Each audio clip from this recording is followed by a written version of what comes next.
जब तक नफरत कम नहीं होगी तब तक भाजपा कम नहीं होगी। भाजपा नफरत फैलाने का हर दिन प्रयास कर रही है संस्थानिक तौर पर और एकजुट प्रयास कर रही है। महान बादशाह सिकंदर ने जब यूनान जीता ना, यूनान को जब फतेह किया तो जीत का जश्न मनाने के लिए शहर की सड़कों पर निकला तो उसने देखा कि पूरा शहर तो जश्न मना रहा है, लेकिन एक फकीर आदमी सड़क के किनारे बेखबर होकर के सारे शोरगुल से चुपचाप सो रहा है। सिकंदर को गुस्सा आया, सिकंदर अपने घोड़े से उतर के उस सोते हुए फकीर के पास गया और गुस्से में उसे जोर की एक लात मारी और लात मार के कहा कि क्यों रे फकीर, मैंने शहर जीत लिया, यूनान फतेह कर लिया, लोग मेरे साथ जश्न मना रहे हैं और तू सो रहा है। उस फकीर ने उनींदी आंखों से सिकंदर की तरफ देखा और देख करके कहा कि शहर फतेह करना, शहर जीतना बादशाहों का काम है, लेकिन लात मारना गधे का काम।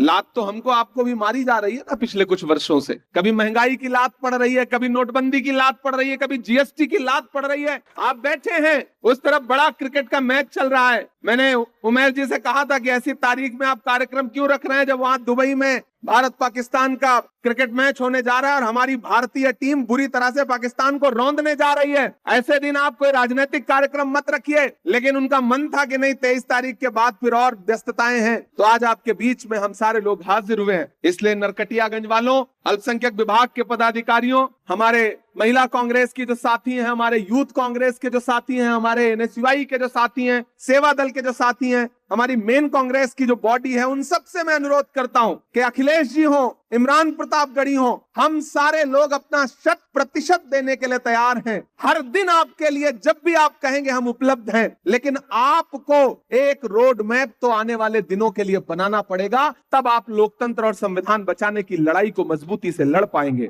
मेरे भाई, यहाँ बड़ी तादाद में बुजुर्ग बैठे हैं, नौजवान साथी बैठे हैं, माएं बहनें बैठी हैं। महान बादशाह सिकंदर ने जब यूनान जीता ना, यूनान को जब फतेह किया तो जीत का जश्न मनाने के लिए शहर की सड़कों पर निकला तो उसने देखा कि पूरा शहर तो जश्न मना रहा है, लेकिन एक फकीर आदमी सड़क के किनारे बेखबर होकर के सारे शोरगुल से चुपचाप सो रहा है। सिकंदर को गुस्सा आया, सिकंदर अपने घोड़े से उतर के उस सोते हुए फकीर के पास गया और गुस्से में उसे जोर की एक लात मारी और लात मार के कहा कि क्यों रे फकीर, मैंने शहर जीत लिया, यूनान फतेह कर लिया, लोग मेरे साथ जश्न मना रहे हैं और तू सो रहा है। उस फकीर ने उनींदी आंखों से सिकंदर की तरफ देखा और देख करके कहा कि शहर फतेह करना, शहर जीतना बादशाहों का काम है, लेकिन लात मारना गधे का काम। लात तो हमको आपको भी मारी जा रही है ना पिछले कुछ वर्षों से। कभी महंगाई की लात पड़ रही है, कभी नोटबंदी की लात पड़ रही है, कभी जीएसटी की लात पड़ रही है, लेकिन हम हैं कि सोए हुए हैं, हम आवाज नहीं उठा रहे हैं, हम बोल नहीं रहे हैं। मैं राहुल गांधी का सिपाही हूं, अखिलेश भाई राहुल गांधी के सिपाही हैं, और हम सारे लोग राज्यसभा में, देश की संसद में, सड़क से संसद तक जो लड़ाई लड़ रहे हैं, मल्लिकार्जुन खड़गे जी के निर्देश पर, सोनिया जी के निर्देश पर, प्रियंका जी के निर्देश पर, राहुल जी के निर्देश पर, उनके कंधे से कंधा मिला करके जो लड़ाई लड़ रहे हैं, उस लड़ाई में हम तब तक नहीं जीत सकते जब तक आप हमारे साथ नहीं खड़े होंगे। आपका साथ होना बहुत महत्वपूर्ण है, आप बहुत जरूरी लोग हैं। हम यहाँ 3-4 फीट ऊपर मंच पर बैठे हैं और आप नीचे 4 फीट बैठे हैं, तो इसका यह मतलब नहीं कि आपका अस्तित्व जो है वो कमतर है। मैं तो यह मानता हूं कि जैसे 2 तराजू है, एक आप हैं, एक ये इस तरफ है, और ये तराजू का एक पलड़ा थोड़ा सा ऊंचा है, आप नीचे हैं, तो इसका यह मतलब नहीं कि आप कमतर हैं। आप ज्यादा महत्वपूर्ण लोग हैं, क्योंकि तराजू का वही पलड़ा नीचे होता है, झुका होता है, जिसमें वजन ज्यादा होता है। आप ज्यादा वजनदार लोग हैं। नया पाने की चाहत में पुराना छूट जाता है, तुझे अपनाऊं तो मुझसे जमाना रूठ जाता है। मोहब्बत पढ़ने लिखने में बहुत आसान है, लेकिन मोहब्बत को निभाने में पसीना छूट जाता है।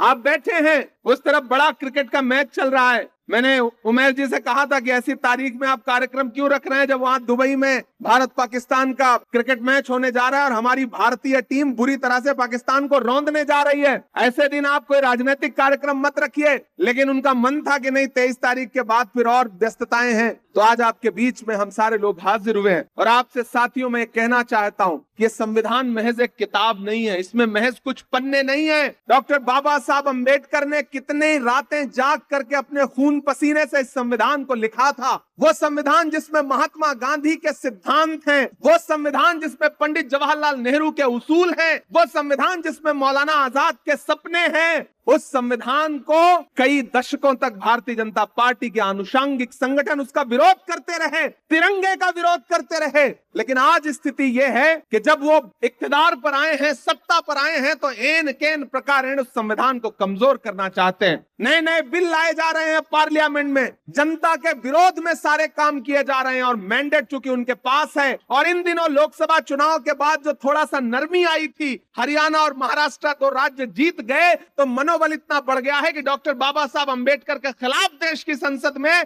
ऐसी भाषा का इस्तेमाल कर रहे हैं जो अहंकार में डूबी हुई है। इसलिए साथियों, आपसे अनुरोध करता हूं कि इस बड़ी लड़ाई में कांग्रेस पार्टी के साथ खड़े होइए, अखिलेश भाई के साथ मिलकर के पूरा अल्पसंख्यक विभाग पूरे प्रदेश में, बिहार में जिस मजबूती के साथ आवश्यकता है, उनके कंधे से कंधा मिलाकर के, कांग्रेस कमेटी के कंधे से कंधा मिलाकर के पूरे प्रदेश के एक एक जनपद में, एक एक विधानसभा में जाने का काम करेगी। ये मैं आपको आश्वस्त करता हूं, ये मैं आपको भरोसा दिलाता हूं। और चुनाव के दौरान तो हम लोग आएंगे ये चुनाव प्रचार में, लेकिन मैं चाहता हूं कि आज से एक रोड मैप बने। अध्यक्ष जी, आप निर्देशित करें हमारे स्टेट चेयरमैन साहब को, हमारे प्रभारी जी को, और उसके बाद जहां भी आवश्यकता लगती है। मुझे खुशी है कि आपने माइक पर यह बात बताई कि मेरा बिहार से एक जज्बाती लगाव है। इसमें कोई दो राय नहीं कि बिहार से मुझे एक जज्बाती लगाव है। इसीलिए जब भी मुझे देश की पार्लियामेंट में बोलने का मौका मिलता है तो मैं कोशिश करता हूं कि बिहार के जो भी मुद्दे हैं उनको अपने भाषण में जरूर समेट सकूं और सदन के पटल पर रख सकूं। कुछ बातें हैं 15 मिनट का समय मिलता है, 10 मिनट का समय मिलता है, जो आप कह देते हैं, कुछ जो छूट जाती है वो मैं कह देता हूं।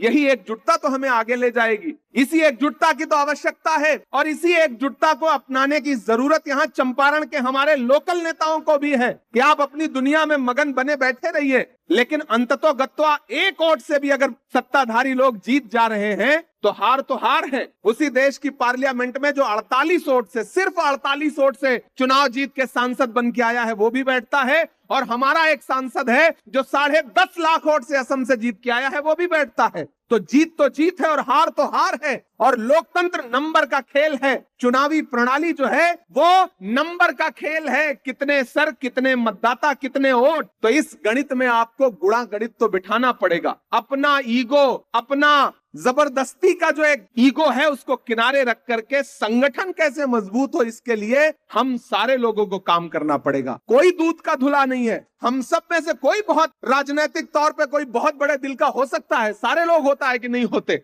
लेकिन जब राजनीतिक नतीजों का दौर आ रहा है तो फिर लोगों को स्पेस दीजिए, लोगों को साथ जोड़िए, एकजुट करके साथ लेकर के चलिए। और पूरे बिहार में मैं उस आहट को महसूस कर रहा हूं अध्यक्ष जी। पटना से उतर करके यहां तक आते हुए, यहाँ मीडिया के साथी मौजूद हैं, कल शाम से लेकर के अब तक जितना मैंने इनसे बात किया है, मैं ये महसूस कर रहा हूं कि बीपीएससी के जो छात्र हैं, नौजवान, पेपर लीक की शिकायत करने के लिए जब सरकार की चौखट पर गए तो उनके पीठ पर जो लाठियां बरसी हैं उसका जख्म अभी सूखा नहीं है। वो तैयार हैं इस बात का बदला लेने के लिए। मैं जिस इलाके में खड़ा हूं ये गन्ना किसानों का इलाका है और किस तरह से उनकी फसल को बर्बाद किया जा रहा है, किस तरह से उनको न्याय नहीं दिया जा रहा है। यहाँ का किसान इस बात से नाराज है। कीमत तो बहुत बढ़ गई शहरों में धान की, लेकिन विदा न हो सकी बेटी किसान की। मौका मिला तो लोगों ने कुर्सी के वास्ते, मौका मिला तो लोगों ने कुर्सी के वास्ते तस्वीर ही बिगाड़ दी हिंदुस्तान की।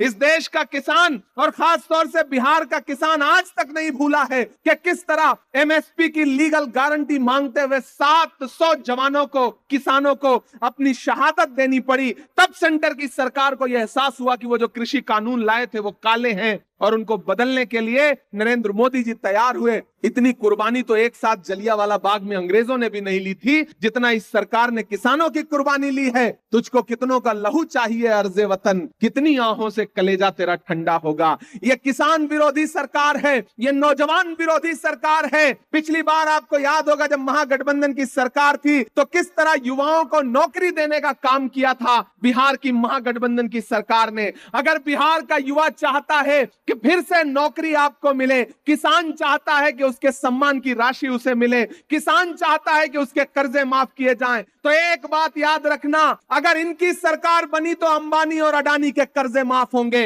अगर आपकी सरकार बनी तो किसानों के कर्जे माफ होंगे, मजदूरों के कर्जे माफ होंगे, गरीबों के कर्जे माफ होंगे। यह बुनियादी अंतर है भाजपा और कांग्रेस की सोच में, यह बुनियादी अंतर है नरेंद्र मोदी जी और राहुल गांधी जी की सोच में। मैं राहुल गांधी जी के साथ चला हूं 4000 किलोमीटर, मैंने देखा है उनके पैर के छाले, मैंने देखा है उस आदमी की मेहनत। उस आदमी ने बस एक नारा लगाया 4000 किलोमीटर चलते हुए कि नफरत छोड़ो भारत जोड़ो। एक मीडिया के साथी ने मुझसे कहा कि इमरान साहब आपको क्या लगता है भारत जोड़ो यात्रा से देश बदल जाएगा? हमने कहा बिल्कुल बदल जाएगा। जब महात्मा गांधी जी ने अंग्रेजों के खिलाफ भारत छोड़ो आंदोलन शुरू किया था तो उस वक्त भी कोई नहीं मान रहा था कि अंग्रेज देश छोड़ करके अंग्रेजों को जाना पड़ेगा। आज राहुल गांधी जी ने भारत जोड़ो आंदोलन शुरू किया है तो लोग आज भले ना मान रहे हो, लेकिन कुछ दिन में लोगों को यह एहसास होगा कि जैसे भारत छोड़ो आंदोलन से अंग्रेजों को जाना पड़ा था, वैसे ही भारत जोड़ो आंदोलन से आज वाले अंग्रेजों को भी जाना पड़ेगा, सत्ता से उतरना पड़ेगा। और यह काम कांग्रेस पार्टी करके दिखाएगी, क्योंकि हम जानते हैं राहुल गांधी जी की मंशा और उनकी नीयत कितनी साफ सुथरी है। राहुल जी जानते हैं टास्क उन्होंने लंबा लिया है, पहले 4000 किलोमीटर फिर 6700 किलोमीटर, क्योंकि वो जानते हैं इस देश में नफरत कम करना पड़ेगा। जब तक नफरत कम नहीं होगी तब तक भाजपा कम नहीं होगी। भाजपा नफरत फैलाने का हर दिन प्रयास कर रही है संस्थानिक तौर पर और एकजुट प्रयास कर रही है। हमें भी मोहब्बत के लिए एकजुट प्रयास करना पड़ेगा नरकटियागंज वालों।